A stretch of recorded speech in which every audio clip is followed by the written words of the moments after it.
સાબરકાંઠા જિલ્લો એટલે ઉત્તર ગુજરાતમાં શાકભાજીનું હબ ગણાતો વિસ્તાર, પરંતુ આ વર્ષે અહીંના શાકભાજી પકવતા ખેડૂતો માટે જાણે મુશ્કેલીના પહાડ તળે દબાયો છે।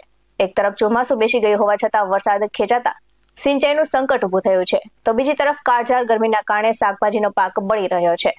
તો બજારમાં શાકભાજીના ભાવ ભલે આસમાને હોય, પણ ખેડૂતોની જોડી ખાલી છે।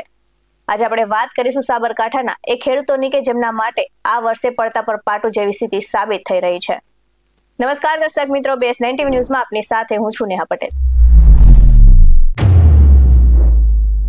સાબરકાંઠા જિલ્લામાં દર વર્ષે ચોમાસાની શરૂઆત થતા જ લીલાછમ શાકભાજીનું ધૂમ વાવેતર થાય છે, પરંતુ આ વર્ષે કુદરત જાણે રૂઠી છે।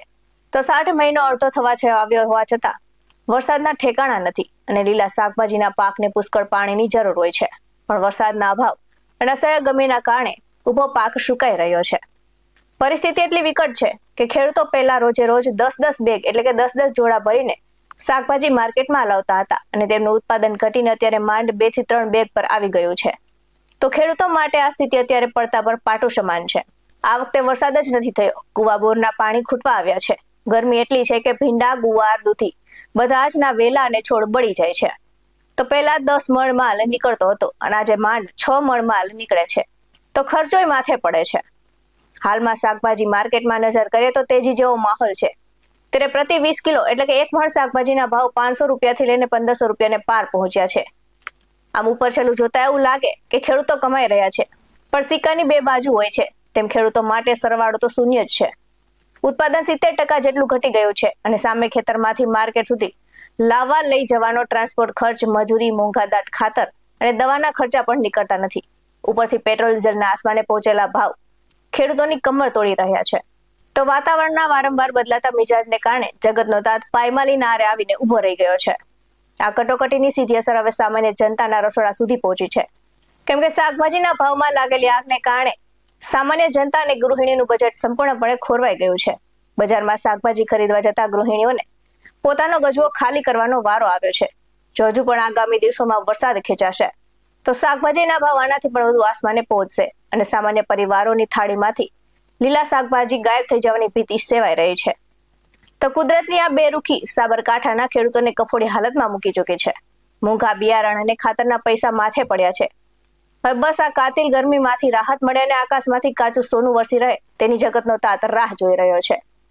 અને આ સાથે જો વરસાદ હજુ મોડો પડશે તો જગતનો તાત દેવાના ડુંગર તળે દબાઈ જશે તે નક્કી છે। આ સાથે જ નજર કરી આવેલી પ્રતિક્રિયા પર। આજે વરસાદ ખેંચાવાથી માલની આવક ઓછી થઈ ગઈ છે। આ ગરમી પડે છે, તડકો પડે છે, એનાથી માલ બધો બગડી ગયો છે ખેડૂતોનો। અને માર્કેટમાં જે 100% આવક આવતી હતી એની જગ્યાએ આજે 40% આવક આવવાની શરૂ છે। એના કારણે માલના ભાવમાં તેજી જોવા મળી છે। આજે સરેરાશ બજાર શાકભાજીમાં નીકળ્યું 500 થી માંડી 1500 રૂપિયા સુધી બજાર નીકળ્યું। કઈ કઈ શાકભાજી મોંઘી થઈ છે? આજે ચોળી, ગવાર છે, ભીંડા છે, આ બધી વસ્તુ મોંઘી છે। અને આવી પરિસ્થિતિ જો રહેશે તો આવનારા દિવસોમાં 40 માંથી 20% શાકભાજી થઈ જશે જો વરસાદ નહીં પડે તો। હા, હજી પણ ભાવ વધવાની શક્યતા ખરી જો વરસાદ નહીં આવે તો। અમારા ખેડૂતોની દશા બહુ ખરાબ છે। વરસાદ ખેંચાવાથી એક તો વાવેતરમાં ઓછું થયું છે, વાવેતર ઓછું થયું, ઉત્પાદન બી ઓછું છે, માલ ઓછો આવે છે અને ભાવ પણ માર્કેટમાં છે પણ માલ ઉત્પાદન એટલું થતું નથી। તો ખેડૂતને તો જે માલ લઈને આવે એમાં નુકસાન જ છે। એક જે 10 જબલા જો કે ઉતરતા એની જગ્યાએ અત્યારે 2 થી 3 જબલા માલ આવે એટલે ખેડૂતને તો સરવાળે શૂન્ય જ છે। ફાયદો તો ફક્ત વેપારીઓને જ થાય છે, ખેડૂતને તો નુકસાન જ છે। વરસાદ નથી તે ખેડૂતને બહુ નુકસાન છે। વરસાદ ખેંચાવાના કારણે શું સમસ્યાનો સામનો કરવો પડે? વરસાદ ખેંચાવાના કારણે તો ઘણા પ્રયત્નો શું આ બધું વેપારીઓને તો તેજી દેખાય, ખેડૂતોને દેખાતી નથી। આજે અમે સવારે વહેલા 5 વાગે ઉઠીએ, શાકભાજી વેણીને મજૂર કરીને લાવીએ। આજે પેટ્રોલના ભાવ ગણો, ડીઝલના ભાવ ગણો, અમને કશું પોહાતું નહીં, દવાઓના ભાવ ગણો। આ બધું માર્કેટમાં વેપારીઓને જ તેજી રહે, ખેડૂતોને કોઈ તેજી નથી। વરસાદ ખેંચવાના કારણે અમારે 5-5 પાઉચ શાકભાજી નીકળતી એ 2-2 પાઉચ નીકળે છે તો એ પણ ભાવ મળતા નથી। પહેલા ઉત્પાદન થતું ઓતરા દિવસે 600-7 પાઉચ અને અત્યારે 1-1, 2-3 પાઉચ જ નીકળે છે ગરમીના કારણે।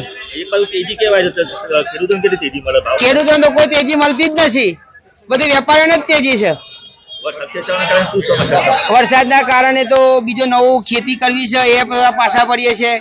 મગફળીનું વાવેતર કરવું છે, પછી ડાંગરનું, પણ વરસાદ ના આવે તો શું થાય? બધું પ્રયત્ન તો ખરો ને. એટલે આવા જ વધુ અહેવાલ સાથે ફરી મળતા રહીશું. તમે અમારી યુટ્યુબ ચેનલને સબસ્ક્રાઇબ કરવાનું, અમને ફેસબુક અને ઇન્સ્ટાગ્રામ પર ફોલો કરવાનું ભૂલશો નહીં. બાકી નવી અપડેટ્સ મેળવવા માટે આપ જોતા રહો BS9 TV ન્યૂઝ. નમસ્કાર.